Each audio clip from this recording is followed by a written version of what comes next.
त्यांचा सन्मान झाला आणि काहीतरी देणं लागतो आपण, म्हणून संत उदार उदार भरले अनंत भांडार देण्यासाठी आले.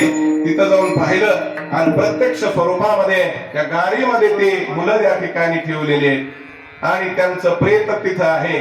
ते पाहिल्याबरोबर एक एक करून मुलगा उठवला गेला, एक एक मुलं उठवलं आणि त्यानं त्यांच्या दृष्टी त्या महात्म्यांनी पाहिली.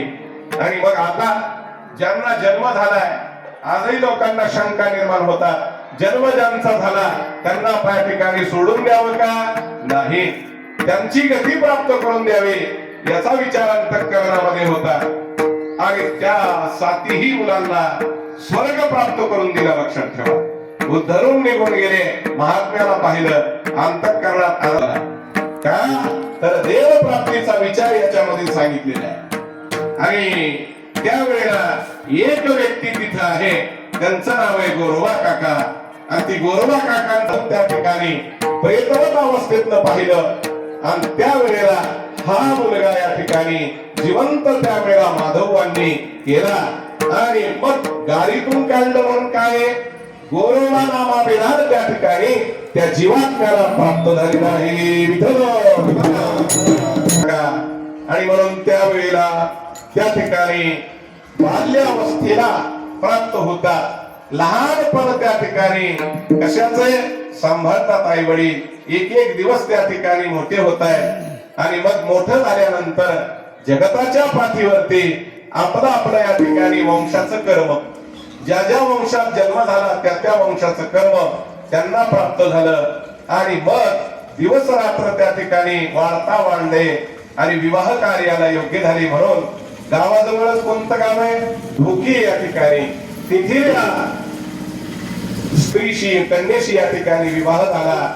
आणि मग त्यांच्या धर्मपत्नीचं काय नाव आहे तर संतीशी विवाह झाला. प्रपंच थाटला आणि दिवसेंदिवस त्यावेळेला जात असताना संतती प्राप्त व्हावी असं त्या ठिकाणी अंतःकरणपूर्वक प्रेमानं त्यावेळेला त्यांना वाटू लागलं. विठ्ठल विठ्ठल आपल्या अंतःकरणपूर्वक जन्मामध्ये आल्यानंतर पूर्वाश्रमामध्ये काय काळ पाहिलेला आहे तर अंतःकरणामध्ये या ठिकाणी जनमानसांचा त्रास पाहिला. लक्षात ठेवा. आणि जगाच्या पाठीवर या लोकांपासूनच आपलं अधपतन झाल्याशिवाय राहणार नाही याचा विचार केला. म्हणून पूर्व पक्षी धातू त्यावेळेला कान्होबा त्यांचे बंधू आहेत. आणि त्यावेळेला धर्मपत्नी पहिली रुक्मिणी आहे, दुसरी या ठिकाणी जिजाऊ आहे. तुकोबांचं चरित्र आहे. आणि त्याच्यामध्ये पहिल्या धर्मपत्नीला त्यावेळेला दीर्घायू नव्हतं, आयुष्य नव्हतं, म्हणून मृत्युमुखी पडली. म्हणून दुसरी धर्मपत्नी या ठिकाणी गुळवे अप्पा या सावकार असणारे त्यांच्या केल्या, त्यांच्याशी विवाह झाला. आता तिथं एक एक आघात पाहिली जीवनामध्ये. जनमानसातले लोक शेवटच्या क्षणाला उपयोगाला येतात का नाही. आणि अनुभवानच महात्मा त्या ठिकाणी पुढे जातो. याचं कारण आहे, लक्षात ठेवा, भक्ताचा अंतःकरण वैराग्यतेला प्राप्त झालं, मग त्या गोष्टीचा त्याग या लोकांचा केला. भक्त ऐशी झाला जे देही होता, ऐसे झाला जे देही होता, ऐसे देही होता. आशा पासून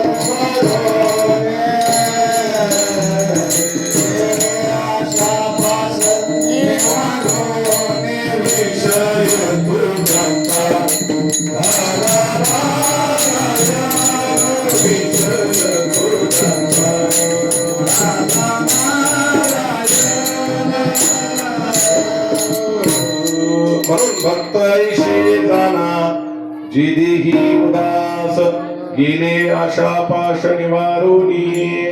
अनुभवही तसेच घडले आणि जीवनामध्ये लोकांचा त्यागही करावा लागला.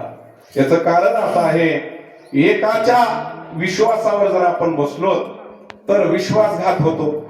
पण धर्मपत्नी पहिली राहायला पाहिजे, नाही राहिली, आजाराला निघून गेले. काय झाला, विश्वासघात झाला. पिताश्रींच्या आज्ञेनं वागायचं होतं, प्रपंच चांगला होता, पिताश्री जात राहिले. त्यानंतर या ठिकाणी मातृदेवता कणकाई जात राहिल्या.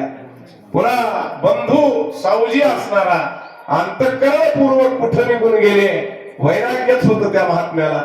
जे गेले ते पुन्हा घरी आलेच नाहीत, लक्षात ठेवा. पण हे लोक आपल्याला एक एक सोडून जात राहिले आणि आपल्यावर पडलेली या प्रपंचाची धुरा हे आपण समर्थपणानं पिळू शकत नाही. पण आजही लक्षात ठेवा, महात्म्यांच्या जीवनामध्ये कुणीतरी या ठिकाणी साधवावस्थेला जर प्राप्त होत असेल कुणीतरी, तर या संसाराचा त्यागच करावा लागलेला आहे. संसारातून या ठिकाणी कर्मप्राप्ती, देवप्राप्ती ही झालेली नाही. का बरं? अंतःकरण देवाकडे द्यायचंय आणि शरीरानं प्रपंच करायचा आहे. म्हणून संसाराच्या नावी घालून या शून्य वाढता पुण्य धर्म केला. हरिव जडले जग चुकविला लाग कळे काळाचा. शेवटला जे आपल्याला पाहिजे त्याला तरी आपल्यास करावा असा विचार तुकोबरायाने केला आणि या लोकांना सोडून दिलं. लक्षात ठेवा.